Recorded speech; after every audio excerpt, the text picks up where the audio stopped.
Good evening, everybody. How are you? I'm good too. Um, I'm happy to be here and I'm excited.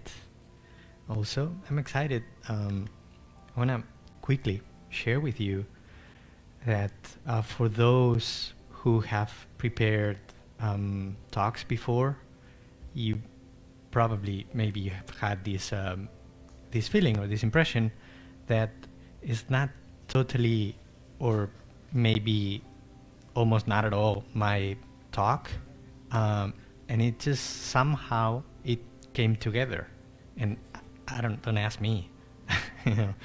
So I was kind of surprised when I realized of that and when I saw it coming together. So that's why I'm excited about sharing it, and it kind of gave a blank, but I know I should not be scared of that because I'm just, being the means for a message to come here tonight. So what is it that we will share about tonight? Peace. So first of all, what is peace and why is it important to me and to you? Tools that we can use to build peace. We'll talk about a few things.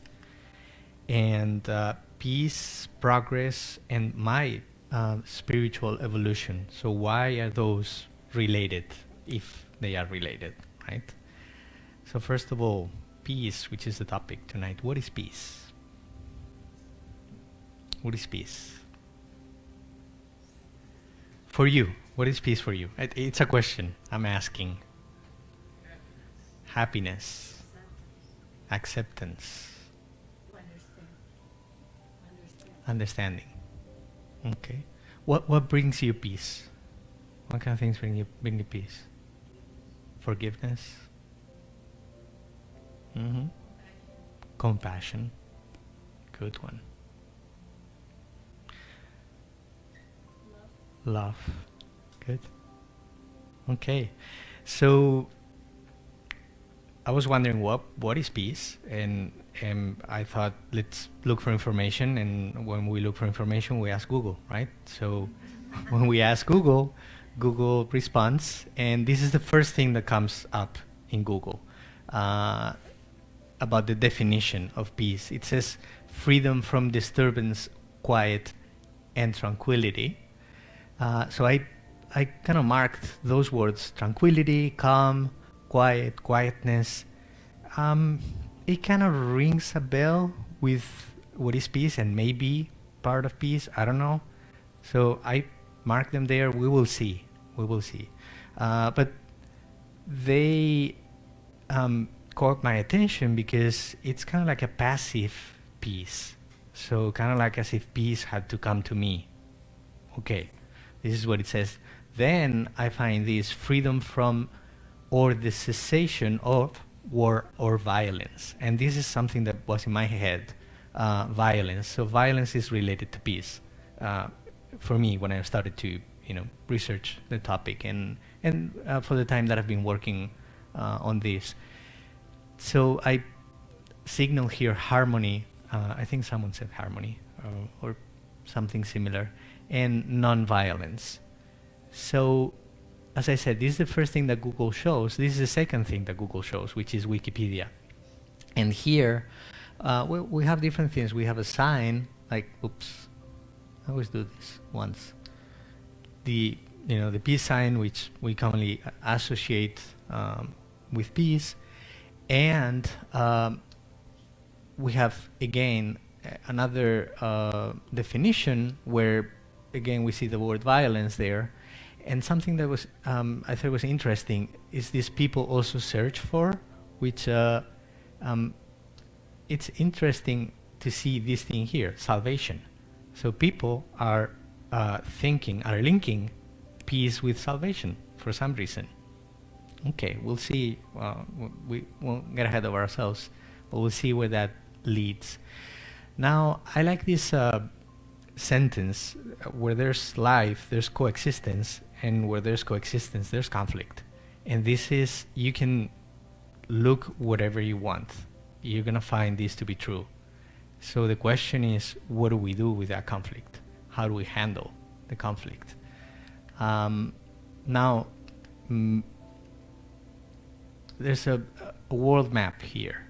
And for many years that I've been reflecting upon this issue, I've had the sense somehow that violence, which is this kind of counterpart of peace, is present in society. So, we think of the reasons and how to, as I say, how to handle the conflict, the violence. But I always had the impression that as society moves on, the level of violence decreases. So I thought, ancient times, how things were, what kind of customs societies had, how we treated each other, and with the times moving, how that has been changing and how it is today. So that's my my understanding of it. But this is debated, so not everybody agrees. I just wanted to see what you guys think. You guys think that we live in a world which is more violent, less violent, or equally violent than in the past? Equal? Less? More violent? Okay, less. So you see, it is debated. So it's not, I have my idea, which I share with you, but different people say different things. So I decided this time I'm gonna dig into it. I'm not just gonna stay with my kind of feeling. And when I started digging into it, well, a lot of other people did. And what I'm gonna show you here quickly are its data. So I don't want you to get hung up on the details of the data, but if anyone is interested, I can give you the sources and everything. But just in the idea that the data is transmitting, it's giving us. So this first chart, it's the share of violent deaths for archaeological sites. So this is mostly from ancient times. You can see that anywhere from 60% of the people found on those sites who had suffered a violent death to, for the most part, somewhere between 5 and 10%, and that way up. So a lot of violence. I mean, that's a lot. Imagine 10% of the people dying of violent death. Imagine that here now. It'd be, super chaos. Now, this is another graph which is interesting. It gives us that same data in two different kind of societies, those of non-state societies and those of state societies. So when we go to not necessarily modern, but more modern, this is ancient Mexico, the one that reaches about 6% of violent deaths. Everywhere else up to this one, which is nowadays worldwide, so not just the US or the Western world, but worldwide, it's, as you see, it's very low. So now we see that with the evolution of societies, that happens too. This is another interesting graph. This is the year 1300, and this is today, and this is the homicide rates in Europe. This is homicides per 100,000 people.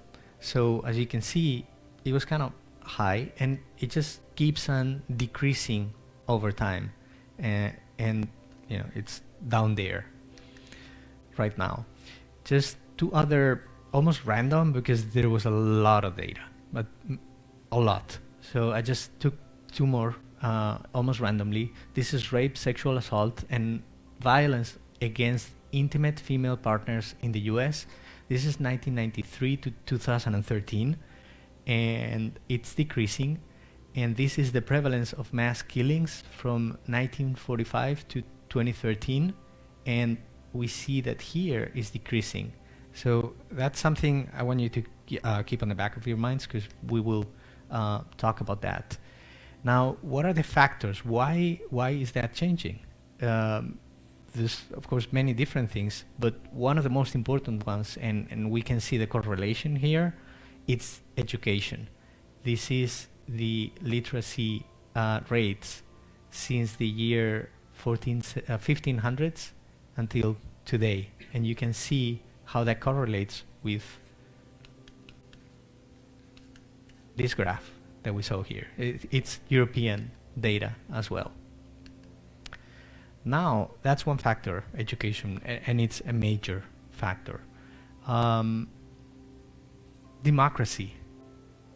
There is a theory, it's called the democratic peace theory, that says that two democratic states will not go to war against each other. And depending on how you look at it and how you define war or that conflict, it holds true until today, because they have many restrictions and so on. So what this means is that the more democracy we have in the world, the less violence and the more peace. And this is a graph that shows the evolution of the different political systems. So from 1816 until today, we can see that this green one is democracy here, the red one is authoritarian, and these were the colonies at the times. So we can see that democracy 1816 started very low until the beginning of the 20th century. Not more than 10% of the population lived in a democracy. Today, it's more than half of the population. So that explains also that change. Now, this is also something that I've always thought, and I found through that data and through different studies that other people are claiming the same thing. Violence has been in a decline over long stretches of time, says Harvard professor Steven Pinker and other people, not just him. And he says this is important. We may be living the most peaceful time in our species existence, the most peaceful time. And we see so many bad things in the news, and we see mass shootings, and we see gender violence, and we see so many things that make us think, even to have that impression, that we live in a world which is equally violent or more violent. So how can someone say this? Well, the thing is, and I go back to the data, that's what the data is showing. And what the data is showing and telling me now is that decline has been over long stretches of time. But if we look at the past 50 years, that decline is huge. It's like amazing. So what I read there is that the world is changing, and it's changing now. It's changing today, like big time in this sense. And maybe we don't realize of this because our lifespan does not cover more than, we have this thing called hedonic adaptation. So we adapt to whatever conditions. And if we see violence on TV, we adapt to that and we think, oh, this is what there is. But there's a lot of interests behind that kind of communication as well. So we shouldn't stop at that, and we should go a little deeper. But what is important here is that we are living in that time, in the time of all history, when that change is happening. It's happening now. So what are we going to do about it? That's probably the question once we get here. I want to share with you something that it just, I thought it was amazing. Every Monday before the public meeting like this one, it's in Portuguese, Sueli, she will read a message that it's been psychographed, received in the house. And this past Monday, she read a message that had everything to do with this talk today. So I thought, why not, bring the message? We never have those kind of messages here on Wednesdays, but I decided let's share it. And I think Ana Lucia is your aunt? Okay, so let me read it for you. Lord, and I did translate it, so I hope I got it right. But, bless the vehicle that passes, bringing for the boy the solitary bird that destiny left to its luck. Longings, oh, dear bird that left, leaving for me a world of memories and hopes of life. Past lives, present lives, future lives. All is dreams of love, dreams of hope, precise battle, so that we can one day say, yes, I knew love, I lived life. This opportunity to become able to have hopes of spiritual progress, which is the dream of all those who go through the world in search for peace, which is the progress of life itself. Someone told me. So when I heard that, I thought, wow, peace is the progress of life itself. So that was the message I was getting, and then it got confirmed on Monday. Peace equals progress. They are linked together. Okay? So it becomes even more important, because what am I concerned? Why are we all here today? Because we're concerned with our progress, right? So then it becomes, I say, even more important. So let's get to it. And once we want to get to it, like, what are we going to do? How are we going to be part of that revolution? I found a manual, and it's like, hey, wait a minute. You wanna fix world peace? Okay, let's do it. But he says, let's not believe in environmental peace without peace within ourselves. So he was telling me, yep, but you gotta start, yourself. Or again, same question, what are you gonna do?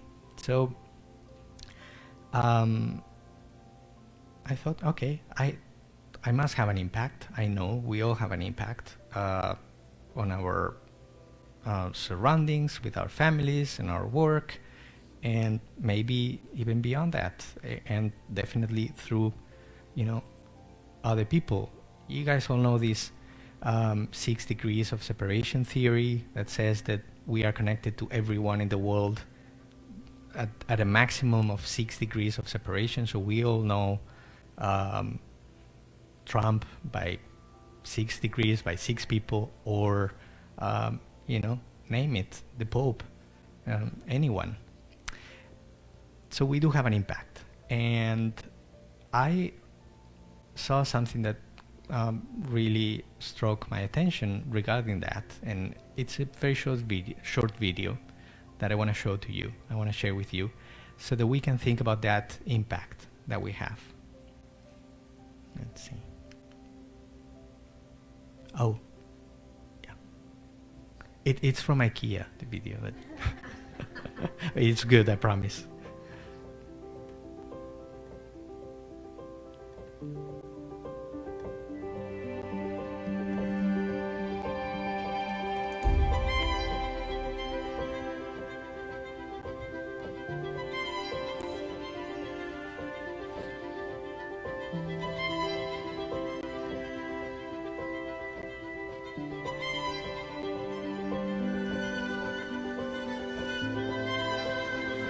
Nobody likes you. No one notices when you're in the room. You're a mistake.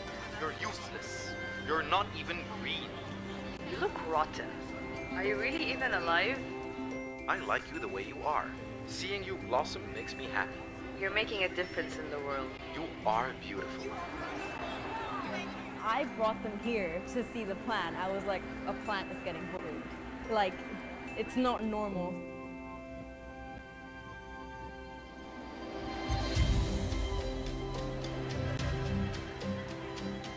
I think it's an excellent project. To have something tangible that they can actually physically be a part of is, I think, going to be very powerful.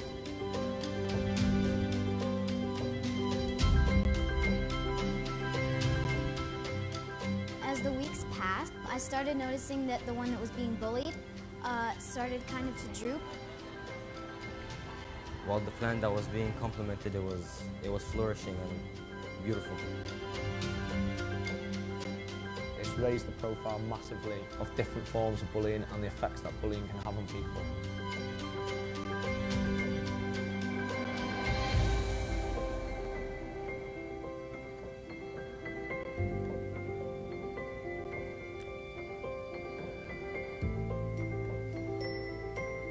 If it affects a plant, it can definitely affect other people.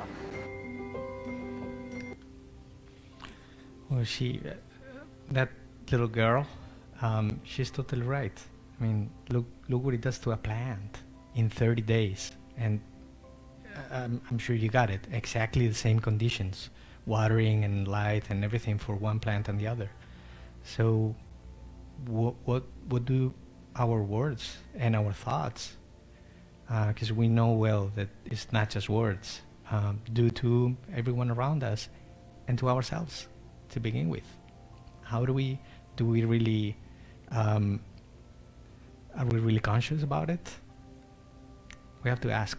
So now we go into the part where I said I'll bring some tools and things that, like, what can we do? How can we do it? And one of the tools I think is really special, but there are many. And, you can pick your path, your tool, your way, and you go research, and there's so many ways in which that can be helpful for us to kind of be more mindful of how we relate to other people. But one of the ones I really like is this nonviolent communication. Have you heard about it before? Yeah? Nope? Okay. So this man, Marshall Rosenberg, he came up with kind of like a system to engage in nonviolent communication.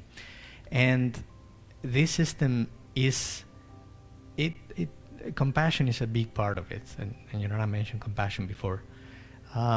He noticed that there are people who are naturally compassionate and who relate to other people, with a kind heart, kindness, and compassion, and other people who are violent inherently, and maybe they don't mean bad, or maybe they don't want to act in that, and it is not their intention, but they are naturally they come across as violent, or just rude, sometimes even just rude.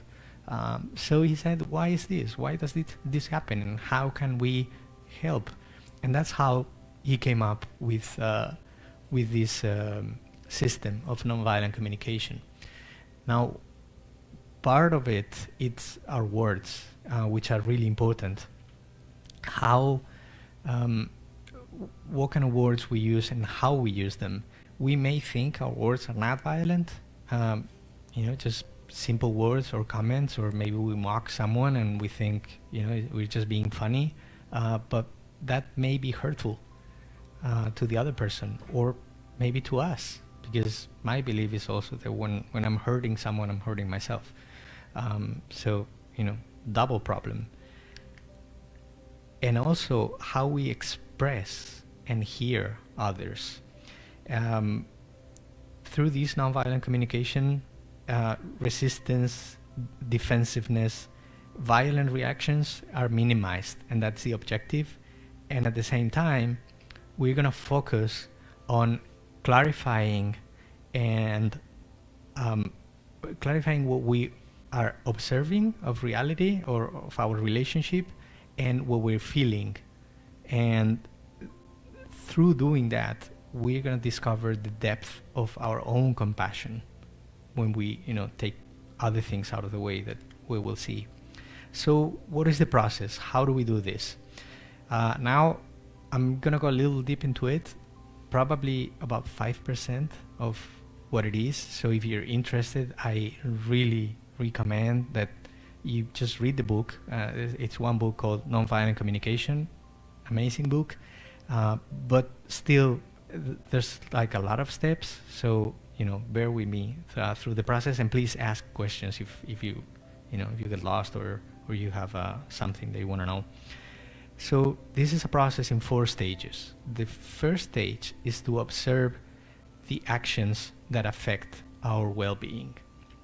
So anything that makes me feel something, makes me react, makes me jump, or whatever it is, I have to observe that. But the key to it is to observe without judgment, and that's super important. Just see the thing. Try not to put labels on it of any kind. This is what I'm getting. I see someone is doing this or that. So maybe someone is leaving a dirty dish. My first thought is, oh, what a pig. No, that's a dirty dish left there. Big difference. So the second step of the process is to ask ourselves how we feel in relation to those actions that we observed. So how do I feel in relation to that dish that is dirty there? I have to do that process. Do I feel angry, irritated? Do I feel funny? Do I feel joyful? I mean, not just with the dish, but with anything, that may happen. What are my feelings? And I can start putting labels there. Yes, I can put labels. The third one is I need to see what kind of needs connect to those feelings. So if I feel irritated because I see the dirty dish, do I need cleaning less? Do I need or maybe I want to cook, and I cannot do it unless everything is clean before, which actually happens. What is my need? It does happen. But if I don't identify that need, then I'm not gonna go from or not gonna move on from just being angry because the kitchen is not clean, and now I have to spend time on doing that, or whatever. Or a mother that I was thinking about the shoe issue, Scott. And they say it's not a shoe, it's the socks that you find under the coffee table. So the mother can go, oh, you're a pig, clean up your socks. Living room is not a place for them. Or you can go, well, I feel irritated because your socks are under the coffee table, and I would like a clean space on the common spaces of the house. Okay, I know that's very difficult, but that's the goal. The goal is to get there, to be able to relate to each other like that. And then once we got that far, which is pretty far, we have to do one last thing, which is tell the other person, what is it specifically that will make my life better? So if it is, can you please clean the dishes, or leave them in the dishwasher instead of in the sink, or please get your socks and put them on the washer machine or in your room, whatever it is, I have to convey that message, and we will see a little bit about it later. So let me, again, as I said, this is what I'm going to say, it's about 5% of everything, but I wanted to just give a feeling of all those 4 stages of the process. So observing the actions. I read this sentence, observing without evaluating is the highest form of human intelligence. The highest, not a very high one. No. What do you think about that? Awesome. Wow. Hard. Okay. Any more? Well, It is. My reaction was a bit like, wow, yeah, I didn't go past that. Yeah, but the thing is, we may read this and say, wow, what an exaggeration. The highest, there's nothing higher than that. Well, if we do that, we'd be judging already. So, this sentence it's bulletproofed. But it it really is important. This is a key thing, not just for this topic today, but for so many things in life, even for our health. But I won't go in that.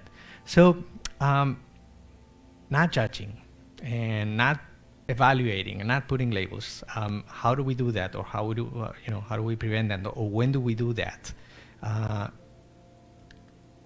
I brought a few examples here in the way we use verbs. So I can say Steve procrastinates. I mean you've said it yourself, but I shouldn't do that because Steve is a nice guy and he's not gonna say anything to me. But maybe Erson will.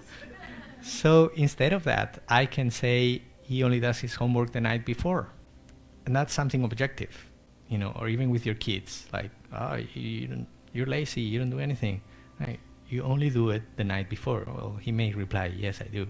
So what? But okay, you got a little bit out there.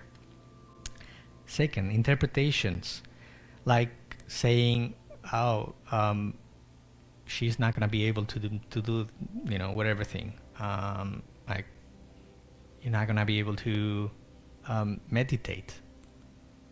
No, I mean, who am I to say that?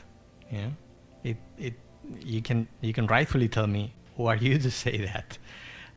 It's different if I say, I don't think she can, or she said she can't. By the way, I think you can. But but again, who am I to say that? It's you have to say it.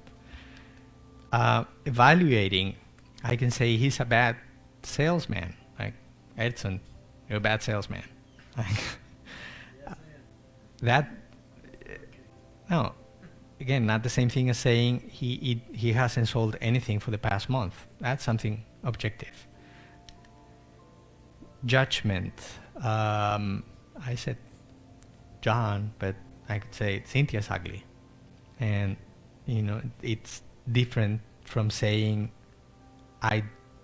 Cynthia's looks don't appeal to me, which I'd be lying, but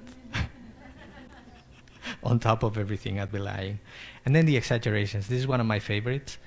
The words always, never, all, nothing, ever.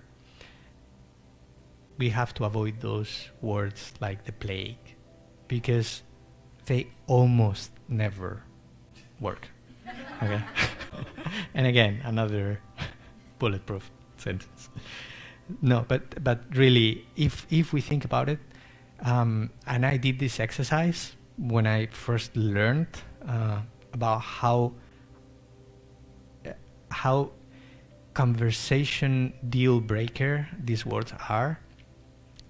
When I learned that, I started policing myself and looking at every time that I would say one of those words. And I would ask myself, can you change it for a different word? Would it make sense? Is it correct to use it? Because sometimes it is. I mean, I'm not saying these words exist for a reason. But 95% of the time, I would change it for a different word. And now I really try to avoid them almost always. Okay, so we looked at observing our actions. The second step is to see how we feel in relation to those actions.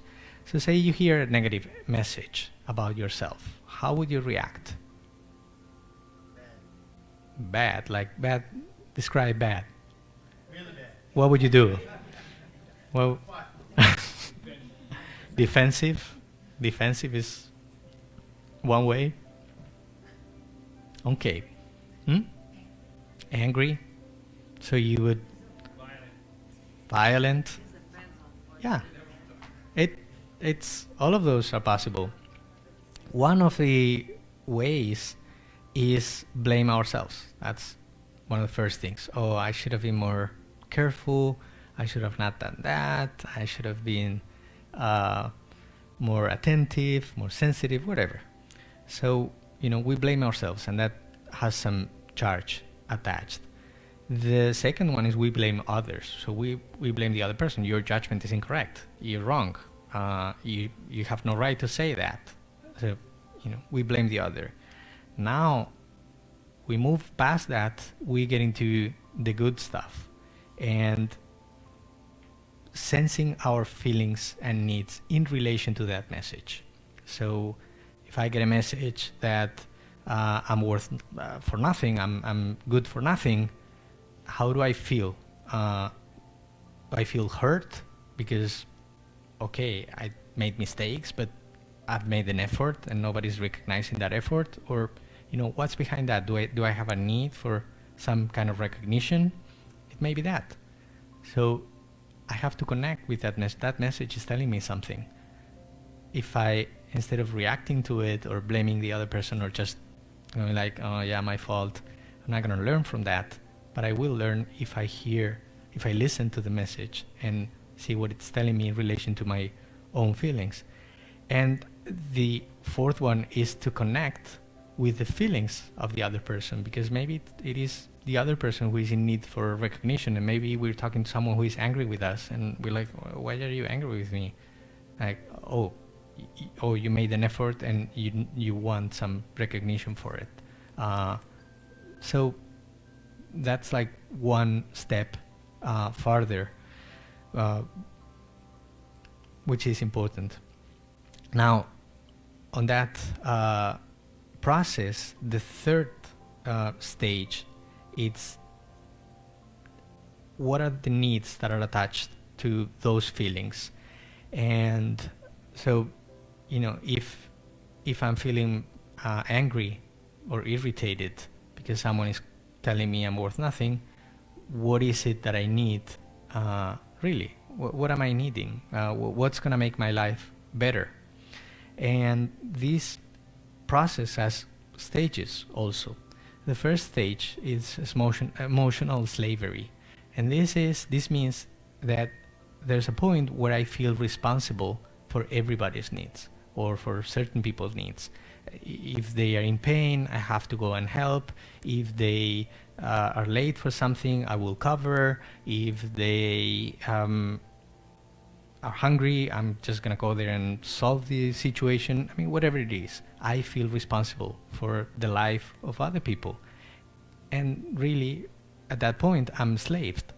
I'm not connecting with my needs, but with the needs of other people that, by the way, probably haven't asked for help in the first place. But that's how it happens. Now, the second stage is anger. When I realize that that's happening, when I realize that I'm putting off my life to live the life of other people who didn't even ask for it, then I get angry with myself. And this is the obnoxious phase when someone comes and says, can you please do this? No, you do it yourself,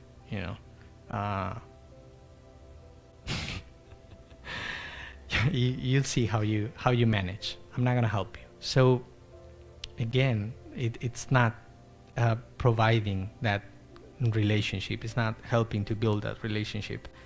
The third stage, and this is the good stuff, is the emotional liberation.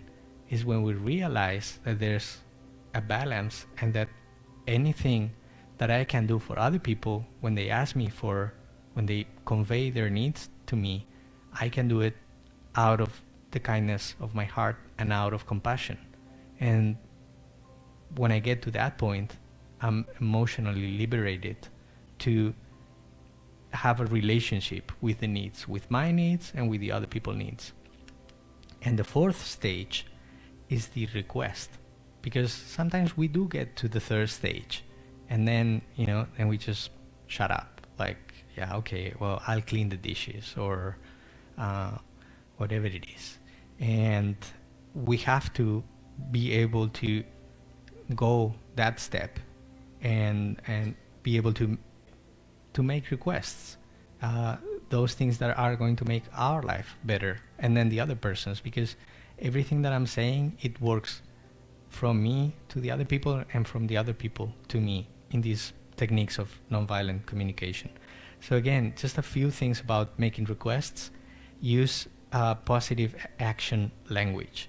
So say what you want instead of what you don't want, because many times, oh, I don't want you annoying me, or I don't want you, or maybe a wife says, I don't want you working so much, and then he signs up for a golf tournament. Yeah, he's not working that much, he's playing golf, but really she didn't want that. She wanted him to stay at home for some time. So say what you want, not what you don't want. And the message, make it clear, positive, concrete. Vague messages, they lead to confusion. When we're not very clear, like saying to the other person what we really want. Request consciously. Know what you want. And this is super important.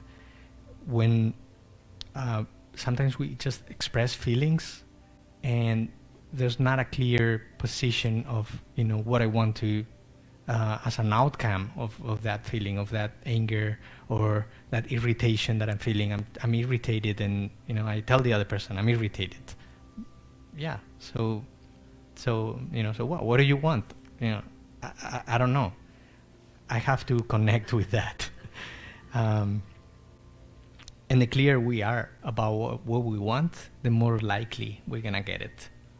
So it's in our own interest. And then ask for a reflection. Don't be afraid to say, yeah, I ask you to put the dishes in the dishwasher. What did you understand from what I want? And maybe the other person says, I'm not deaf, I'm not stupid. It may happen, and there's ways to handle that, of course, but it is important.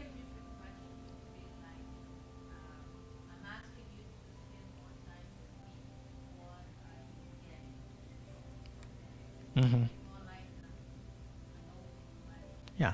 What do you think what do you think I need from this conversation, from what I just told you? Maybe you just said, I need you to spend more time, but yeah, you can go, and it's important because both parties may be honest and they are understanding different things, and this happens a lot. And when that happens, since I'm honest, my brain believes that the other person is being dishonest, because it's very clear for me what I just told you, that I want you to spend more time with me. What part of more or time did you not understand? So when the other person signs up for the golf course, then we go like, what?